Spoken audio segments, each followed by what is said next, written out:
नमस्कार। 8 PM में एक बार फिर आपका स्वागत है और मैं हूं दर्शपल गुप्ता। चुनाव नजदीक आते जा रहे हैं, चौथे, पांचवें, छठे फेज के, और जम्मू कश्मीर में भी चुनाव गतिविधियां तेज से आगे बढ़ रही हैं। जिस तरह से लग रहा था कि 2 फेज होने के बाद जम्मू के अंदर बिल्कुल खामोशी छाई हुई थी, क्योंकि जो तीसरी सीट थी राजौरी अनंतनाग की, वहां पे भारतीय जनता पार्टी का कोई भी प्रत्याशी नहीं था।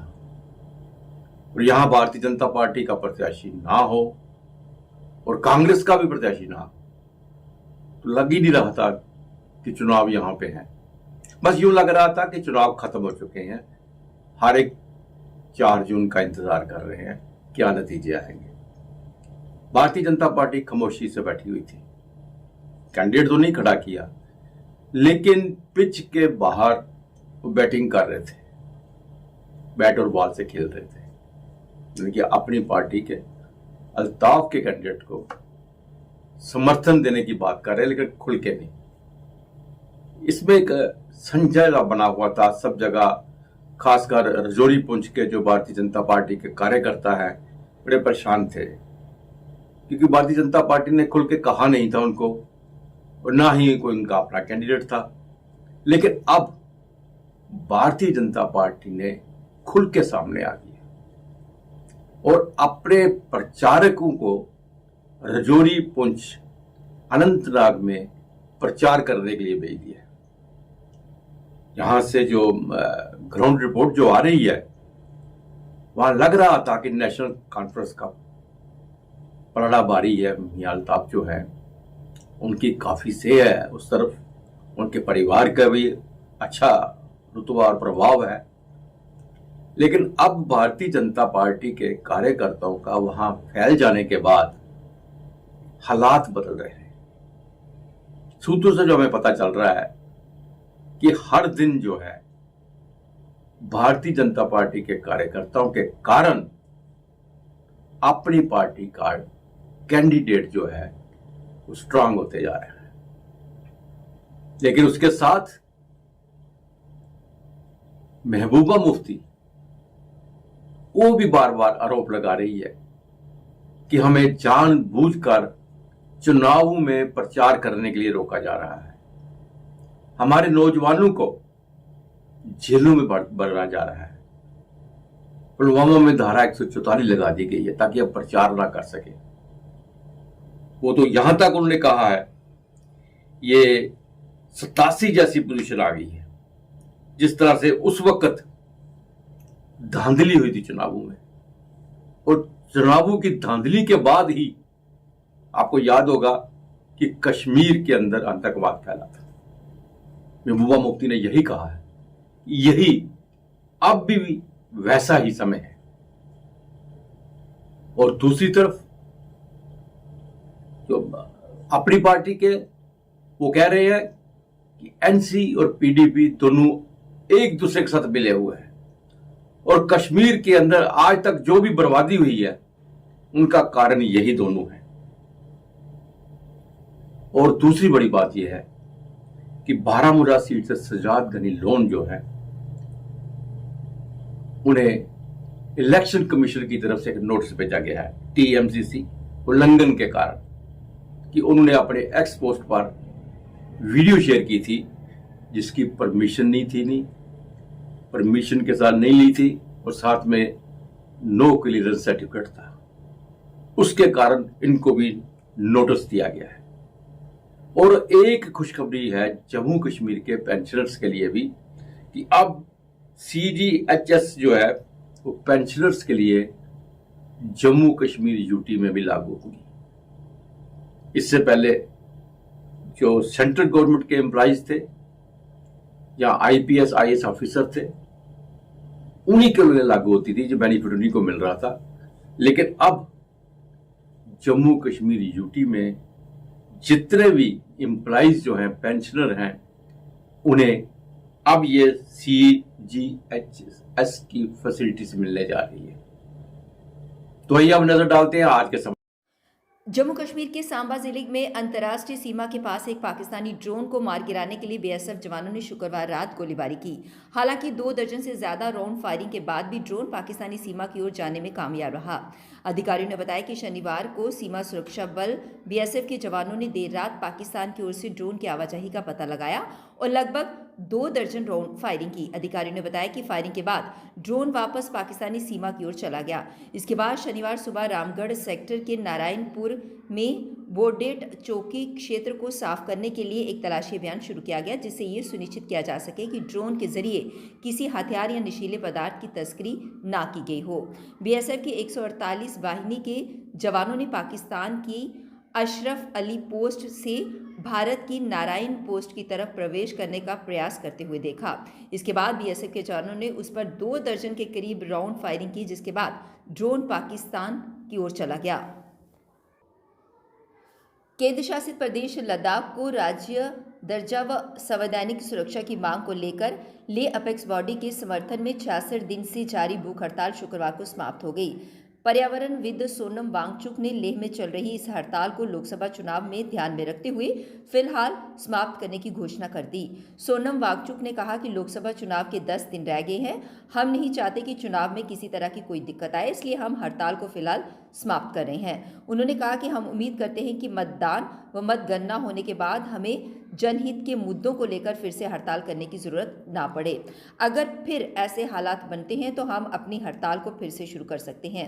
उन्होंने कहा कि हमारी हड़ताल लद्दाख की संस्कृति, पर्यावरण, लोगों की पहचान बचाने के लिए थी। इस वर्ष मार्च में वांगचुक भी 21 दिन की भूख हड़ताल पर बैठे थे। उनकी भूख हड़ताल 26 मार्च को समाप्त हुई थी। उसके बाद से उनके समर्थन में लेह में युवा, महिलाएं, बौद्ध भिक्षुओं व बुजुर्गों ने एक के बाद एक दिन की भूख हड़ताल की थी।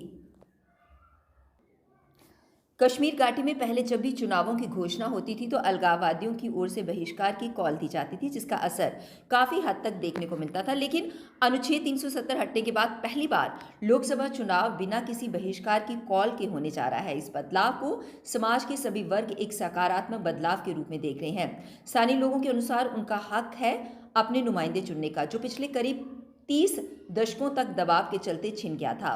कश्मीर में पत्थरबाजी अब इतिहास बन चुकी है। श्रीनगर शहर का ऐतिहासिक लाल चौक सियासी नारों से गूंज रहा है। घंटाघर चुनावी सरगर्मियों का गवाह बन रहा है। ये वही घंटाघर है जो पिछले करीब 3 दशकों से अलगाववादियों की बंद की कॉल, पत्थरबाजी, मुठभेड़ और जुलूसों का रहा है। लेकिन अब घाटी में अलगाववादियों के बहिष्कार के आह्वान के बिना पहला चुनाव होगा। इसे वर्ष 2019 के बाद से भारी बदलाव के तौर पर देखा जा रहा है। एक स्थानीय का कहना यह है कि कश्मीर में जो लोग बहिष्कार की कॉल दिया करते थे, अब उन पर एनआईए समेत अन्य एजेंसियों ने पिछले कुछ वर्षों से शिकंजा कसा हुआ है। कुछ नज़रबंद हैं और कुछ जेलों में बंद हैं। एक और अन्य स्थानीय का ये कहना है कि वे बहिष्कार की कॉल देते थे और लोग डर के मारे अपना वोट नहीं डालते थे, लेकिन अब नुमाइंदा चुनने का सबका हक बनता है, इसलिए इस बार हक का इस्तेमाल करेंगे। जम्मू कश्मीर की महत्वपूर्ण सीटों में से एक श्रीनगर में इस बार कड़ा मुकाबला है। परंपरागत सीट पर अब्दुल्ला परिवार का कोई नुमाइंदा तो नहीं है, लेकिन उनकी पार्टी नेका, पीटीपी और अपनी पार्टी के बीच त्रिकोणीय मुकाबला दिख रहा है। टीपीएपी की ओर से इसे चतुष्कोणीय बनाए जाने के लिए पार्टी प्रमुख गुलाम नबी आज़ाद की ओर से पुरजोर कोशिश की जा रही है। यहाँ से लगभग 52,000 कश्मीरी विस्थापितों के वोट निर्धारण होंगे। चुनाव प्रचार शनिवार को बंद होने से पहले हर पार्टी की ओर से पूरा दमखम लगाया जा रहा है। नेका अपनी परंपरागत सीट पर कब्जा बरकरार रखने के लिए जोर लगा रही है, तो पीटीपी नेका के गढ़ में सेंध लगाने के लिए अपनी पार्टी और डीपीएपी की ओर से भी किला फतेह करने के लिए जोर आजमाइश की जा रही है। नेका प्रत्याशी आगा रहुल्ला को पार्टी कैडर तथा अब्दुल्ला परिवार की साख का भरोसा है। इसके साथ ही शियाओं के मत मिलने की भी नेका प्रत्याशी उम्मीद जता रहे हैं। पीडीपी प्रत्याशी वहीद पर्रा को युवाओं की टीम तथा नेका को सत्ताधारी भाजपा से नाराजगी का भरोसा है। अपनी पार्टी और डीपीएपी पहली बार चुनाव मैदान में है। संवेदना सोसाइटी बस चालकों और कंडक्टरों के लिए मुफ्त स्वास्थ्य जांच का आयोजन कर रही है। शिविर का उद्घाटन एसपी जम्मू उत्तरी शिवम सिद्धार्थ आईपीएस और बस स्टैंड के प्रभारी निरीक्षक विकास डोगरा ने किया। जनरल बस स्टैंड में जो है वो 83वां फ्री हेल्थ चेकअप कैंप जो है वो इसका आयोजन किया है। इस कैंप का यही उद्देश्य है कि जो हमारे बस ड्राइवर भाई हैं या कंडक्टर भाई हैं जो हमेशा जो है वो अपने काम में व्यस्त रहते हैं, उनको किस प्रकार से जो है वो अच्छा ट्रीटमेंट, उनको अच्छी मेडिकल फैसिलिटी जो है वो उनके डोर स्टेप पर दें। और ख़ास तौर पर ड्राइवर भाइयों के लिए हमने आंखों का कैंप, क्योंकि आंखों की जांच सबसे इंपॉर्टेंट है, ड्राइवर्स की जो नज़र है वो परफेक्ट होनी चाहिए, तो आंखों की जांच का भी कैंप हमने यहाँ पर डॉक्टर केडी हॉस्पिटल के साथ मिलकर लगाया है। इस कैंप का इनागुरेशन जो है वो हमारे जम्मू नॉर्थ के एसपी IPS शिवम सिद्धार्थ साहब ने किया, उनके साथ SHO साहब और DSP साहब भी यहाँ रहे। मैं एक बार पुनः आप मीडिया के भाइयों के माध्यम से लोगों को आश्वासन देता हूँ कि संवेदना सोसाइटी पहले भी ऐसे कैंप्स करती रही और आगे भी हम कोशिश करेंगे कि बेस्ट मेडिकल फैसिलिटीज़ आम लोगों तक डोर स्टेप पर जाए। हर साल की तरह इस साल भी प्राचीन भैरव मंदिर चौक चबूतरा में भगवान काल भैरव की पूजा अर्चना कर हवन यज्ञ किया गया और साथ ही साथ विशाल भंडारे का आयोजन भी किया गया, जिसमें भक्तजनों ने भगवान भैरवनाथ को माथा टेक आशीर्वाद प्राप्त किया व प्रसाद ग्रहण किया। भगवान काल भैरव जी के मंदिर में विशाल भंडारे का आयोजन किया गया। प्रातः 6 बजे से ही यहाँ पे पूजा अर्चना चल रही थी। सर्वप्रथम विष्णु सहस्त्र नाम का पाठ किया गया, हवन किया गया, चौकी पूजन किया गया, हमारे 33 कोटि देवताओं का पूजन किया गया। उसके बाद हवन हुआ, अब कन्या पूजन और ब्राह्मण पूजन हुआ। अब हमने भंडारा खोल दिया है। भैरवनाथ जी भारत देश को और ऊंचाइयों की तरफ लेके जाएंगे। प्रेस क्लब जम्मू द्वारा जर्नलिस्ट अशोक सोडी की शहादत को याद करते हुए उन्हें भावभीनी श्रद्धांजलि अर्पित की गई। एक सिंपल सा सोबर सा फंक्शन किया गया ताकि सारे पत्रकार उनको याद करें अपने पुराने कुलीग को। एक तरफ आ रहे हैं क्रिकेट टूर्नामेंट करवा रहे हैं, एक टूर्नामेंट चल रही है उनकी याद है। दूसरी तरफ आज उनकी शहादत हुई थी, शायद इसी टाइम 11:30 बजे के चली गई उनके साथ है। उनको याद है कैसे उनकी शहादत हुई, उनको सिर्फ याद करने के लिए और एक ये एक मैसेज देने के लिए कि जो भी जर्नलिस्ट है उनको सबसे पहले अपनी जान की रक्षा करनी चाहिए, पहले अपनी सिक्योरिटी देखनी चाहिए, उसके बाद अपनी ड्यूटी परफॉर्म करनी चाहिए। यही मैसेज आज के लिए और एक श्रद्धांजलि हमारे सबकी तरफ से। जम्मू कश्मीर यूटी के उपराज्यपाल द्वारा राज्य के सभी 20 जिलों में सेव लाइफ मिशन के तहत लोगों को जागरूक करने के लिए कश्मीर के कुछ नौजवानों को हर जिले में भेजा जा रहा है, जो शुक्रवार को जिला रियासी के धर्मनगरी कटरा में पहुंचे और कटरा के एशिया चौक से उस वाहन को DC रियासी विशेषपाल महाजन द्वारा हरी झंडी दिखाकर रवाना किया गया और इसके साथ ही उन नौजवानों द्वारा चौक पर खड़े होकर हर आने जाने वाले वाहन को रोककर यातायात नियमों के बारे में जागरूक किया गया।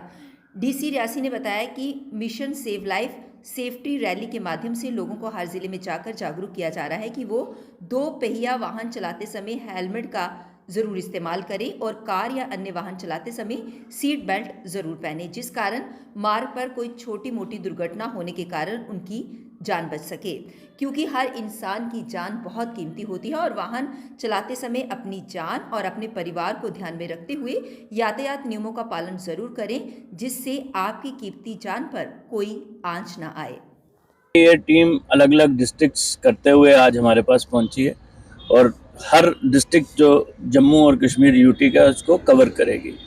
सबसे बेहतरीन बात यह है कि ये नौजवानों को और नौजवानों से जो थोड़े से बूढ़े हैं उन सबको ये बता रही है कि गाड़ी जो है वो सेफ कैसे चलानी है, कैसे आपको एक रिस्पॉन्सिबल ड्राइविंग का हिस्सा बनना चाहिए, गाड़ी चलाते वक्त सीट बेल्ट क्यों ज़रूरी है, आपकी एक स्पीड मैनेजेबल स्पीड जो रहे वो क्यों ज़रूरी है। आप अगर पार्किंग कर रहे हैं तो बीच सड़क में पार्किंग मत करिए, साइड पे लगाइए जहाँ पे आपकी वजह से किसी को इनकन्वीनियंस ना हो। तो वो सेफ्टी के सारे जो इश्यूज़ हैं, अभी तो ये गाड़ी में है तो मैंने इनसे रिक्वेस्ट किया कि बाइकर्स को स्कूटी राइडर्स को भी बताएं कि हेलमेट क्यों ज़रूरी है। वो एक बहुत पुरानी ऐड आती थी, सर है आपका मर्जी है आपकी। तो हम यही चाहते हैं कि देश में ये जो सड़क की वजह से, सड़क पे हादसों की वजह से जो जाने जाती है वो सोमवार फिर आपसे भेंट होगी, तब तक इजाजत दीजिए। नमस्कार।